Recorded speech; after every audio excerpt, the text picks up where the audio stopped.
En esta sesión vamos a exponer una ponencia de un congreso internacional en el que nos han invitado a participar.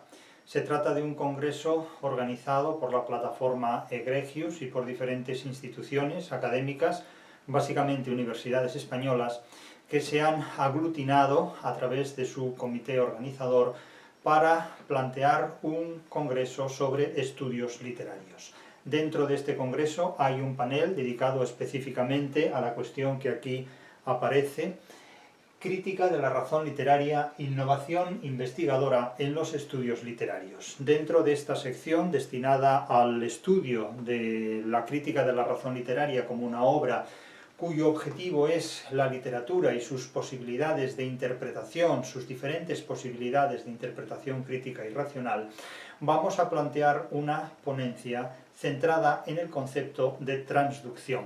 De transducción no solo literaria, sino sobre todo de transducción del conocimiento. Y vamos a poner en relación al concepto de transducción un uso práctico y muy importante que tiene que ver con la transferencia del conocimiento. Como la mayor parte de ustedes saben, indudablemente, el ministerio, diferentes ministerios, pero sobre todo los que tienen que ver con ciencia, tecnología, universidad, dedican un apartado muy importante en muchas de sus convocatorias a la cuestión de la transferencia de los conocimientos. Y aquí vamos a hablar de las posibilidades que tiene el concepto de transducción, que ha brotado de la literatura y se desarrolla dentro del ámbito de la transducción literaria, pero que naturalmente es transferible a otras áreas y a otros ámbitos. Aquí vamos a hablar precisamente de la transducción en sus posibilidades de aplicación y desarrollo a los procesos y a los proyectos de transferencia del conocimiento en el siglo XXI. Quiere decirse con esto que las posibilidades de usar esta noción de transducción, que aquí vamos a exponer metodológicamente de la manera más precisa y más detallada posible, pueden resultar muy útiles a la hora de servirse de la transferencia, tanto en relación con las convocatorias ministeriales para la solicitud de proyectos de transferencia, como para el uso mismo y la aplicación práctica, científica, metodológica, académica, de las posibilidades que ofrece y que exige la transferencia. En consecuencia, el título de nuestra intervención, que también aparece aquí, es Importancia del concepto de transducción en los procesos y proyectos de transferencia de conocimiento en el siglo XXI. Esto es el tema al que nos vamos a referir. ¿Cómo surge el concepto de transducción y qué es exactamente la transducción? La transducción es un proceso de investigación literaria en particular y un proceso de transferencia de conocimientos y de cualesquiera hechos e interpretaciones en general que remite a la transformación por transmisión. Es decir, siempre que se transmite algo, sea lo que sea ese algo, sea un conocimiento, sea una idea, sea un texto, esa idea, ese conocimiento, se transforma por el hecho mismo de ser transmitido. Quiero decir que no hay transferencia sin transformación, porque la transducción, que es lo que determina la transferencia, implica que ante un traslado, ante un transporte, ante una transmisión, siempre hay una transformación. Todo lo que se transmite se transforma por el hecho mismo de ser transmitido. De hecho, el término transducción viene del latín, es un término étimo, es un étimo latino, viene del latín que designa la conducción a través de un medio. Transducere, trans implica un medio a través del cual se circula, se transita, se mueve, se transforma una realidad, y el ducere remite a conducirse. El verbo ducere, que está en el lexema de la palabra educar, del verbo educar, y remite básicamente a saber conducirse en la vida. Bien, la transducción implica conducirse a través de un medio, atravesar una realidad que no es la original, es decir, trasladarse de un lugar a otro, pero trasladarse de un lugar a otro implica una transformación, porque a veces el lugar exige asumir cambios o adaptar cambios o hacerse compatible con nuevas circunstancias. Es decir, si un ser humano se traslada a la superficie lunar, tendrá que transformarse no en un ser humano diferente, pero sí desde luego indumentariamente tendrá que transformarse, es decir, normalmente a trabajar alguien no va vestido de astronauta a conducir un autobús, alguien no va vestido de astronauta a dar una clase de teoría de la literatura, no vamos vestidos de astronauta. Pero para ir a la Luna es necesario adoptar una indumentaria específica, ¿no? Bien, me entienden en el ejemplo bruto y burdo que pongo, pero que es perfectamente claro. Todo aquello que se transmite, por el hecho mismo de transmitirse, de desplazarse en el tiempo o en el espacio, o de una disciplina a otra, y aquí hablaremos pronto de la interdisciplinariedad, todo aquello que se transmite, por el hecho mismo de transmitirse, se transforma. Eso es el concepto básico de la transducción que se aplica en literatura, en la crítica de la razón literaria, como uno de los procesos culminantes del sistema de comunicación literaria. La literatura nace con un autor, nace con un emisor, el emisor es la fórmula que el estructuralismo da al autor. La literatura se objetiva en un cuerpo textual o en un cuerpo oral, es decir, en un discurso, en un sistema de palabras, en un conjunto de palabras que posee una serie de características específicas, sea el estatuto de ficción, sea el valor poético o estético, que se inscribe en un proceso comunicativo de dimensiones pragmáticas, políticas, históricas, geográficas, etcétera, etcétera. Bien, pero que aquí evidentemente se objetiva en un cuerpo físico, que puede ser oral, que puede ser escrito, que puede manifestarse a través de diferentes soportes, desde el papiro hasta el Kindle o el dispositivo electrónico, digital, etcétera, etcétera, pero que está siempre objetivado materialmente, sensorialmente, porque de otro modo no podríamos percibirlo. Es decir, que tenemos un autor o un emisor, si queremos utilizar el término estructuralista, tenemos una obra o un mensaje, y tenemos un lector o un receptor, que naturalmente es la persona que lee para sí un texto, que interpreta para sí un texto. Pero tenemos también, además del emisor, además del mensaje, además del lector o del receptor, tenemos también un transductor. El transductor es aquella persona o aquel ente, puede ser un periódico también, puede ser una editorial, pero los periódicos y las editoriales los hacen las personas. Los periódicos los construyen los redactores. Bueno, la prensa tiene siempre 4 pilares, ya saben ustedes: administración, redacción, publicidad y talleres. Son los 4 pilares del periodismo, en definitiva. Y son quienes mediatizan unos hechos y una información que comunican a unos lectores. Pero la comunicación, la cultura, el conocimiento está constantemente transmitiéndose, y en cada acto de transmisión experimenta una transformación importante. Quiere decirse con esto que cualquier transferencia que hagamos del conocimiento, por muy científica que esta transferencia sea, siempre va a contener cambios, siempre va a introducir cambios que no van a preservar en ningún caso la originalidad del conocimiento inicial.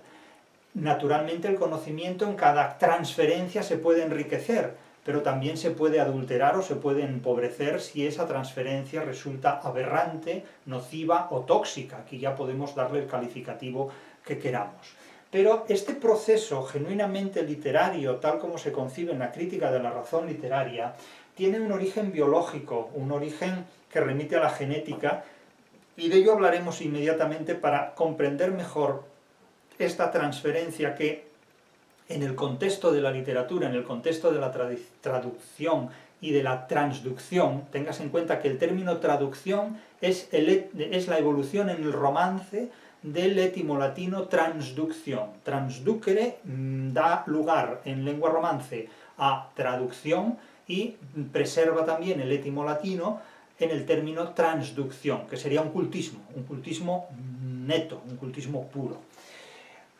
Insisto en que este proceso comunicativo que resume la historia de lo que ha sido la teoría de la literatura, ya que si tomamos como referencia la teoría de la mímesis aristotélica, en virtud de la cual el arte es una imitación de la realidad, una imitación de la naturaleza, planteamiento que está vigente hasta el siglo XVIII, hasta la irrupción de la Ilustración y del Romanticismo, que rompe con estos planteamientos, porque el concepto de naturaleza, el concepto de realidad, ya no se puede tomar como un modelo al cual se supedita el arte descriptivamente, es decir, el arte se libera de la naturaleza desde el siglo XVIII y ya se identifica como una construcción subjetiva, como una construcción del autor, como una construcción del emisor, que diría el estructuralismo.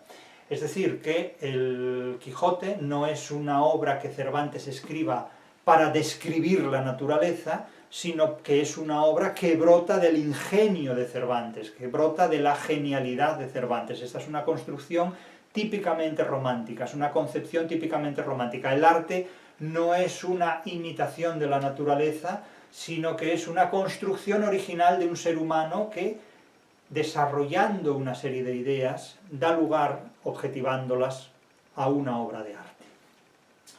La obra de arte es lo que el estructuralismo denominó el mensaje, denominó el texto, y naturalmente se llegó a considerar durante el estructuralismo que la obra de arte tenía una autonomía respecto al autor. Roland Barthes habló de la muerte del autor y consideró que el autor no tenía ningún valor, ninguna vigencia una vez escrita su obra, lo cual fue muy mal interpretado por la mayor parte de los críticos, que consideraron que tenían el camino abierto para reemplazar al autor a la hora de hablar de una obra literaria, de tal manera que era una forma de matar al padre, es decir, el autor ha muerto y yo, crítico literario, asumo su papel. Pero el crítico literario es un transductor, es alguien que mediatiza la interpretación de una obra literaria ante los posibles lectores, lectores masivos. Imagínense ustedes que tienen todo un mercado editorial a su disposición y que ustedes, directores de una editorial o directores de medios de comunicación, tienen la capacidad de censurar, de promover, de silenciar unas u otras obras literarias, unas u otras novelas. Me dirán que esto se ha hecho siempre. Incluso en los últimos días se ha debatido enormemente el poder que tienen las redes sociales en manos de determinados magnates. Se ha hablado de tecnocasta recientemente, tras la publicación de mi libro, que es un libro claramente de transferencia de conocimiento, una filosofía para sobrevivir en el siglo XXI, donde se utilizan conocimientos de literatura, de teoría de la literatura, de interpretación de la literatura, para adaptarse a la realidad, para hacerse compatible con la realidad del siglo XXI, se plantean muchas de estas cuestiones. ¿Qué utilidad tiene el conocimiento literario para afrontar la relación del ser humano con sistemas de comunicación propios del siglo XXI? A esta cuestión respondemos en ese libro, Una filosofía para sobrevivir en el siglo XXI. Bien, pues en el contexto de esta publicación, que es claramente una publicación de transferencia de conocimiento, me plantean qué pienso de la denominada tecnocasta, entendiendo por tecnocasta un conjunto de magnates, de personas muy poderosas, que teniendo a su disposición el artificio y el manejo del sistema de las redes sociales, pueden condicionar enormemente las declaraciones, las afirmaciones, las opiniones de los usuarios de estas redes sociales.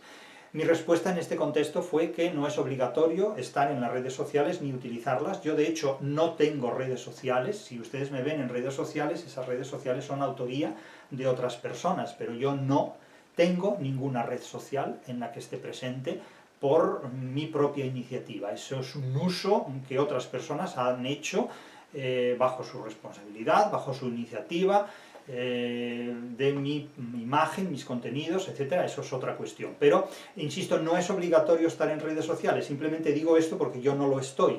Y algún periodista se sorprendía, ¿y por qué no está usted en redes sociales? Bueno, pues de la misma manera por la que no estoy en la superficie lunar. Es decir, no tengo necesidad de estar en la superficie lunar, o no tengo necesidad de estar en la ionosfera, por ejemplo, ¿no? Ni tampoco en el centro justo de la Tierra. Es decir, no tengo necesidad de estar ahí, tengo otras necesidades, como es simplemente pues, tocar el piano o leer obras literarias, por ejemplo. Bien, cada uno es muy respetable en todas sus actividades y facetas, pero la primera cuestión es que si la tecnocasta existe en el manejo de las redes sociales es porque hay un público que forma parte de esas redes sociales. Es decir, el flautista de Hamelín puede ser responsable de los ratones que le siguen, pero no es obligatorio seguir al flautista de Hamelín. Esto es una opción que se da y que la gente puede libremente utilizar con los fines que estime oportunos, desde elogios, vituperios o todo este tipo de cuestiones. Pero es inevitable tener en cuenta que cuando alguien forma parte de un medio de transporte, naturalmente el uso que haga del supuesto conocimiento, de las supuestas opiniones, de las presuntas declaraciones, puede experimentar transformaciones más allá de su propia voluntad. Incluso aunque no tenga ninguna voluntad de estar presente en una red social, lo que haga o lo que diga puede ser objeto de interpretación pública más allá de la originalidad del sentido que haya justificado esa declaración o que la haya hecho posible. Por eso, en mi caso, yo he dicho muchas veces que no soy responsable de lo que hago en los sueños, conversaciones, diálogos o pesadillas de los demás. Es decir, uno es responsable de lo que hace, pero no de lo que los demás hagan con lo que uno hace o con lo que uno dice. Eso es una cuestión ya completamente secundaria y que naturalmente se explica desde los procesos de transferencia de imagen, de transferencia de palabras, de transferencia de contenidos audiovisuales o de cualesquier otro tipo de transferencias. Es decir, podemos hablar de muchas cosas, pero naturalmente esas cosas no significan lo mismo en un contexto que fuera de ese contexto, no significan lo mismo en boca de una persona que en boca de otra persona que las profiere en un contexto completamente diferente. Por lo tanto, indudablemente, la narración, el relato de determinados hechos altera enormemente su semántica desde el momento en que cambia el contexto en el que esos mismos hechos se cuentan de nuevo, se narran de nuevo. Es que el Quijote no significa lo mismo en el siglo XXI que en el siglo XVIII que en el siglo XVII. Y se trata de la misma obra, se trata del mismo texto, y se trata incluso de las mismas palabras, pero hay incluso alguien que se ha aventurado, según me han contado, a traducir el Quijote al español actual, como si el Quijote estuviera escrito en una lengua que no fuera un español totalmente actual. Otra cuestión es que la gente no disponga de conocimientos para entender lo que lee desde el Quijote hasta un código de barras, pero eso ya es una cuestión completamente secundaria.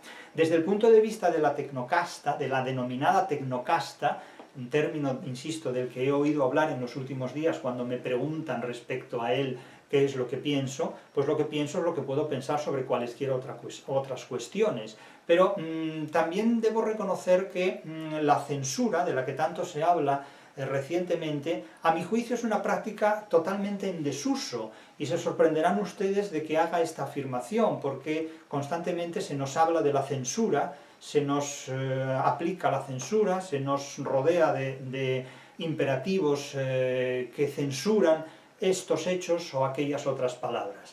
Pero abiertamente les digo y les confieso que la censura no tiene ningún sentido en una sociedad en la que se llega más lejos a través de las trampas que a través de las prohibiciones. No tiene sentido prohibir hechos, ni palabras, ni discursos en una sociedad donde censurar es más incómodo que hacer trampas. Es decir, la democracia no tiene ninguna simpatía hacia la censura y sin embargo puede hacer en muchas ocasiones la vista gorda ante determinadas trampas.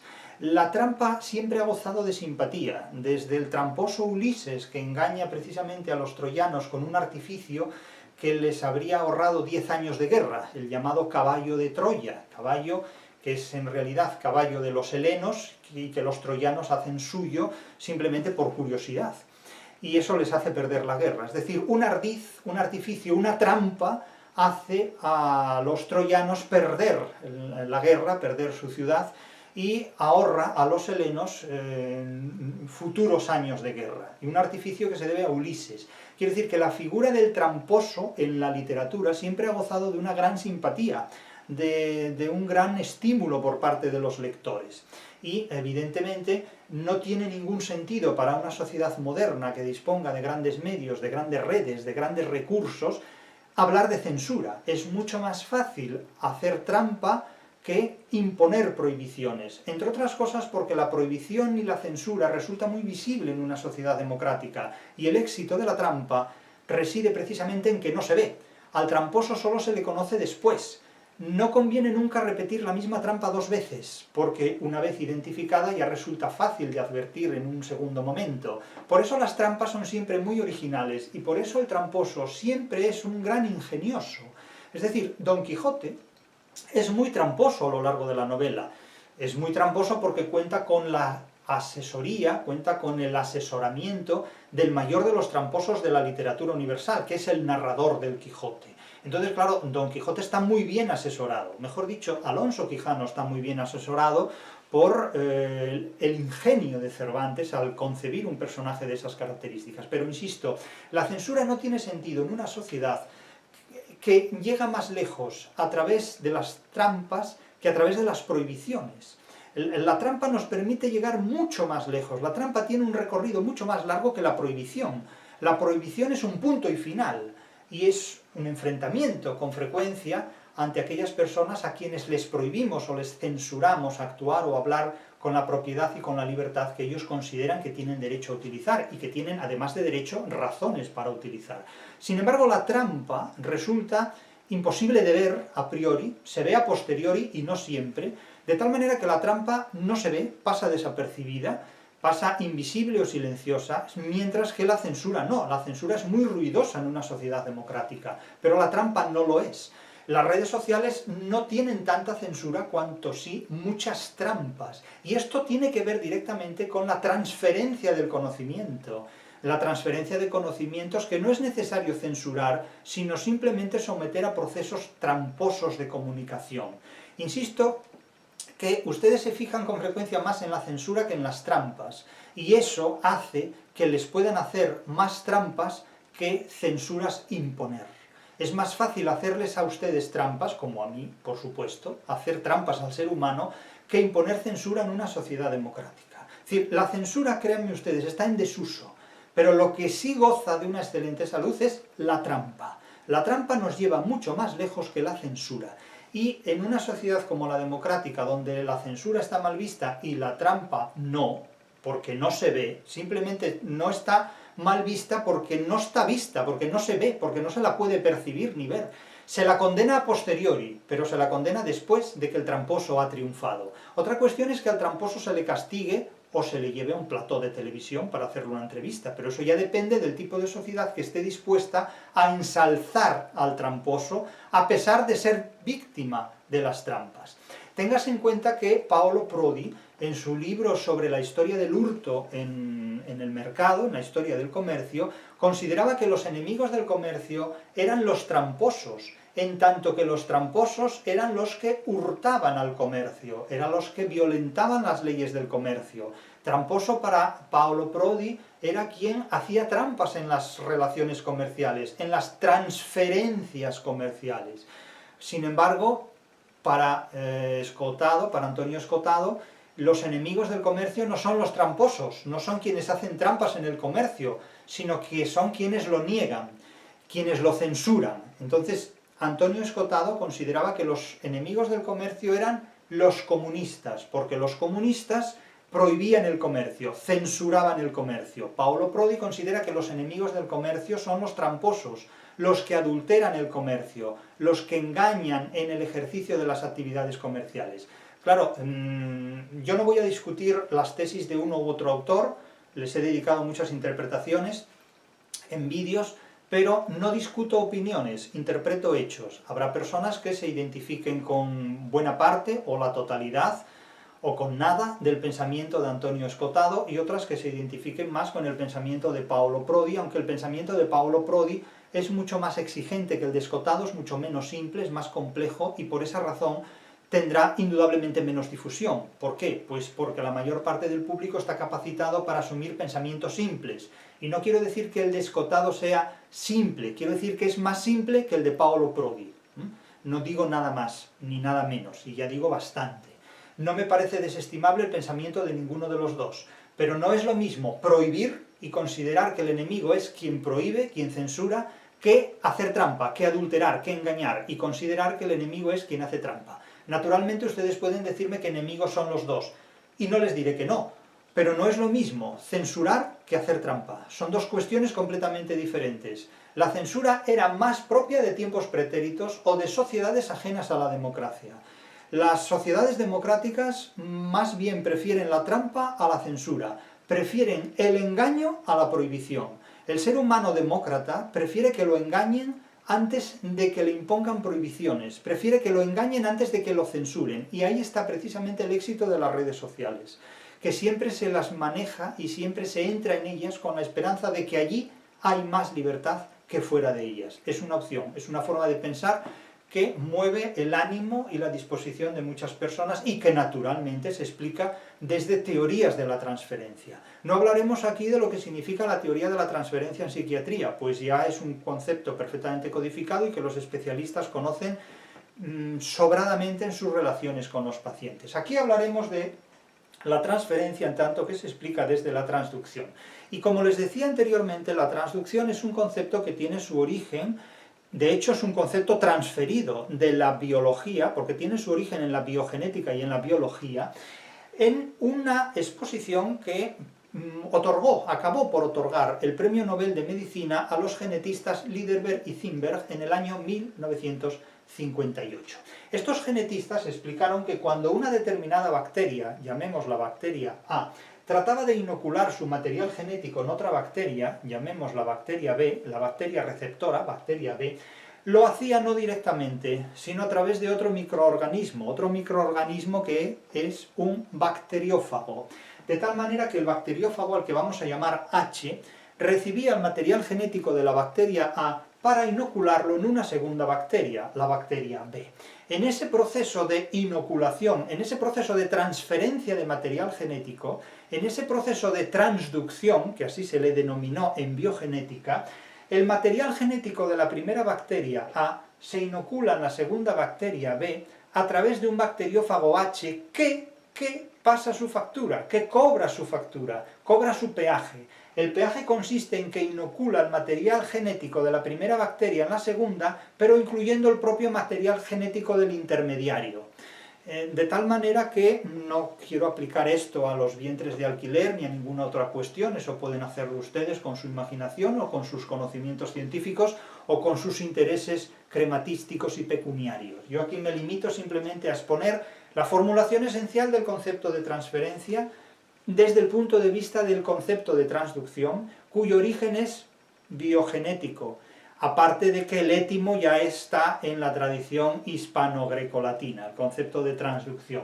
Pero remite básicamente a la transmisión con transformación. Todo aquello que se transmite, todo aquello que se desplaza, en definitiva, supone una transformación. Todo lo que se transmite se transforma por el hecho mismo de ser transmitido. Es uno de los conceptos básicos de la crítica de la razón literaria. De hecho, es una de las 13 tesis fundamentales de la razón literaria, la noción de transducción, el principio de transducción, en virtud del cual todo lo que se transmite se transforma por el hecho mismo de ser transmitido. Siempre recordaré una reseña que se hizo de la crítica, una de las tantas que se han hecho de la crítica de la razón literaria, donde el reseñador, que se declaraba además especialista en literatura, decía que no había diferencia entre lectura y transducción.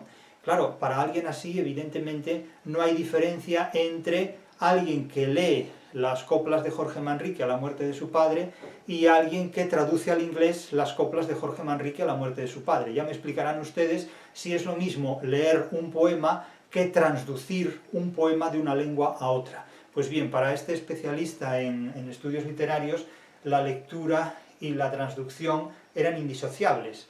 No es lo mismo interpretar para uno que interpretar para los demás. No es lo mismo leer que transducir. Son cosas completamente distintas, aunque integradas la una en la otra. Claro, cuando se padece miopía gnoseológica, o cuando simplemente se padece ignorancia y no se desea superar esta ignorancia, pues naturalmente uno puede incurrir en disparates de esta naturaleza que luego deja por escrito y quedan para siempre en un currículum vitae que no acaba de despegar. Esta es la transducción, insisto, como núcleo explicativo de un proceso de transferencia. Ahora imagínense ustedes que la bacteria A tiene un material genético que es, en realidad, interpretémoslo simbólica o metafóricamente, es una determinada disciplina, por ejemplo, la literatura. Y a través de unos especialistas en medicina podemos considerar que la literatura puede servir para el tratamiento de determinados trastornos mentales, trastornos psicológicos. Esto ya lo plantea Freud en muchos aspectos y hay actualmente un equipo de investigación trabajando ya en estos asuntos, en un proyecto de transferencia ya configurado. Por lo tanto, ya estamos trabajando en esto. actualmente. Hay un equipo de especialistas en psiquiatría y en literatura que trabajamos en este asunto, por lo tanto ya es una idea en marcha. Pueden imitarla si quieren, pero ya estamos en ello, nosotros estamos trabajando en esto. De tal manera que este es un proceso de transferencia en virtud del cual naturalmente vamos a servirnos de materiales literarios para tratamientos de determinadas enfermedades mentales o determinados trastornos de personalidad. De tal forma que, naturalmente, un contenido, la literatura, a través del tratamiento, del procesamiento, de la transmisión con cambios que puedan hacer determinados especialistas, tanto en literatura como en psiquiatría, puede dar lugar a un resultado, a un conjunto, un sistema de conocimientos para resolver determinados problemas relativos a la salud mental, al tratamiento psicológico de determinadas enfermedades. Vamos a ver hasta dónde podemos llegar en la subsanación de algunas de estas molestias, de algunas de estas dolencias.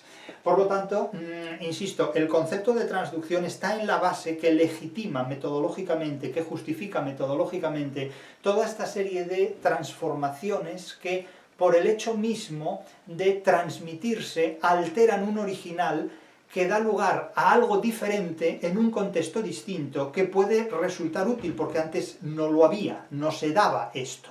La llamada psicoterapia, es decir, o la logoterapia, el tratamiento de la curación a través de la palabra, eso ya está en práctica, pero claro, la literatuterapia, por decirlo de alguna manera, o la poeticoterapia, es decir, no me refiero a curar enfermedades leyendo poesía, esto es propio de novelas anglosajonas de finales del XIX, si ustedes lo prefieren, ¿no?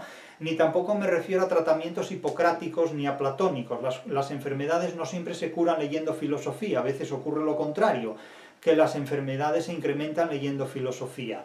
Para Platón las enfermedades se incrementaban leyendo literatura, quiero decir que en este punto los que formamos parte de este proyecto somos muy antiplatónicos, ¿no? Pero es un punto de vista de ver estas cuestiones, es decir, las enfermedades mentales se pueden también incrementar leyendo obras literarias, sobre todo cuando se producen procesos de transferencia en virtud de los cuales el lector se identifica con las psicopatologías del protagonista de Crimen y Castigo, por ejemplo, o de Apuntes del subsuelo, de Dostoyevsky, o con otros personajes profundamente patológicos, como pueda ser una mala interpretación del Quijote, en definitiva. Pero este planteamiento, este proyecto de transferencia, claramente remite a la importancia del concepto de transducción en los procesos y proyectos me refiero ya a los proyectos ministeriales, de transferencia de conocimiento en el siglo XXI. Claro, estas posibilidades aplicativas son grandes, son notables, y dependerá naturalmente de los contenidos que queramos transferir, de las transformaciones que nos veamos obligados a registrar y a reconocer en ese proceso, y de los resultados a los que lleguemos. Pero si ustedes quieren ampliar el concepto de transducción, yo les remito al volumen correspondiente de la Crítica de la Razón Literaria, que está disponible en Google Libros, y ahí se lo encuentran, ahí el volumen relativo a los materiales literarios que se centran en 4 capítulos fundamentales: en el emisor o autor, en el mensaje, en el receptor o lector y en el transductor. Ahí encontrarán expuesta sintéticamente, precisamente, la teoría de la transducción literaria que pueden aplicar a cualesquiera procesos de transferencia.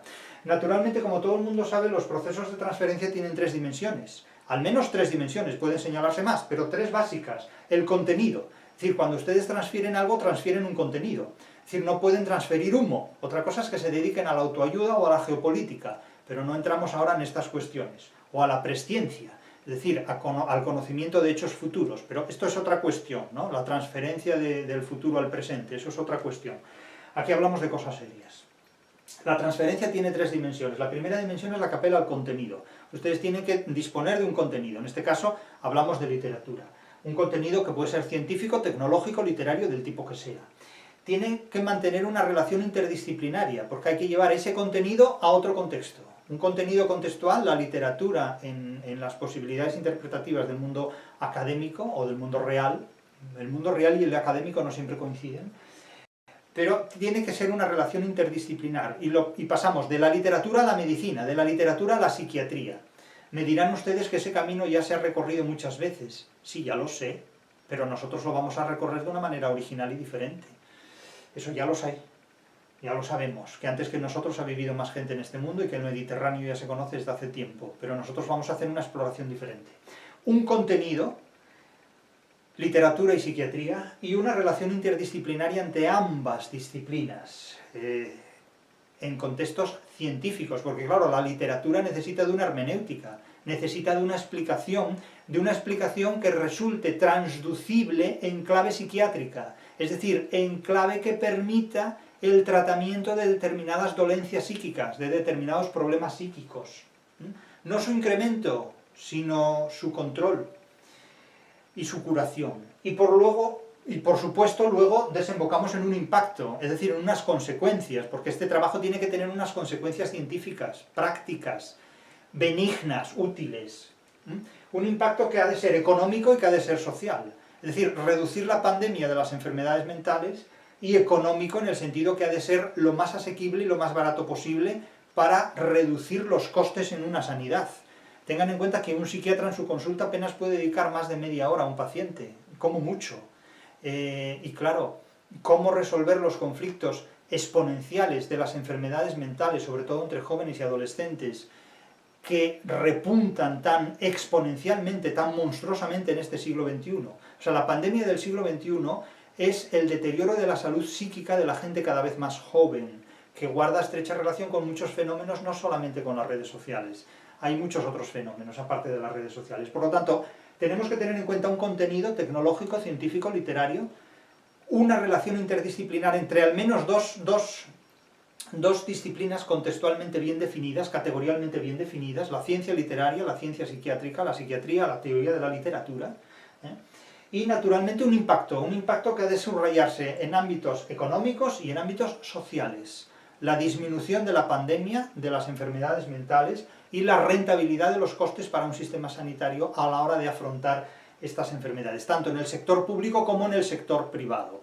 Para llevar a cabo este proyecto de investigación, que tiene su pilar fundamental en el concepto de transducción, insisto, hay un grupo perfectamente constituido de especialistas.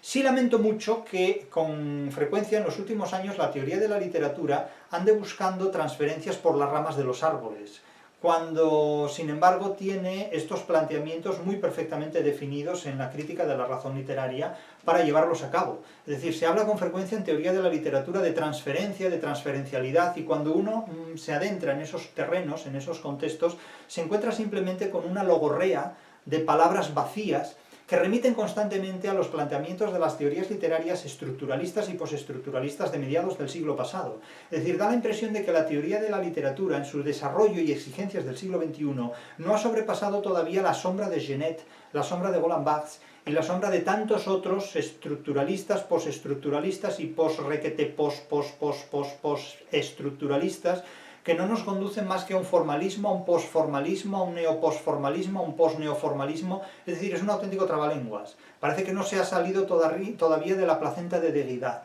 Y no, eso forma parte ya de otra época. Estamos en otro siglo, estamos en otro contexto. O sea, no le sigan metiendo a la gente joven en la cabeza ideas de la teoría de la literatura que han aprendido en sus bisabuelos, porque en teoría de la literatura hay mucha gente que no se ha enterado todavía de que estamos en el siglo XXI. O sea, la crítica de la razón literaria plantea una forma de interpretar la literatura y la teoría de la literatura que la mayor parte de la gente todavía no conoce. Están todavía ustedes con Deleuze, con Derrida, con Foucault. Eso ya pasó a la historia. Si no se quieren enterar es su problema, pero Foucault ha muerto. Con eso ya les digo todo. Estamos en otra época, estamos en otro siglo, estamos ante otros problemas. Y muchos de estos problemas que pueden resolverse desde una reinterpretación del concepto de los procesos y proyectos de transferencia, encuentran en el concepto de transducción, tal como lo hemos planteado en la crítica de la razón literaria, muchas posibilidades de uso, desarrollo y también solución. Nada más.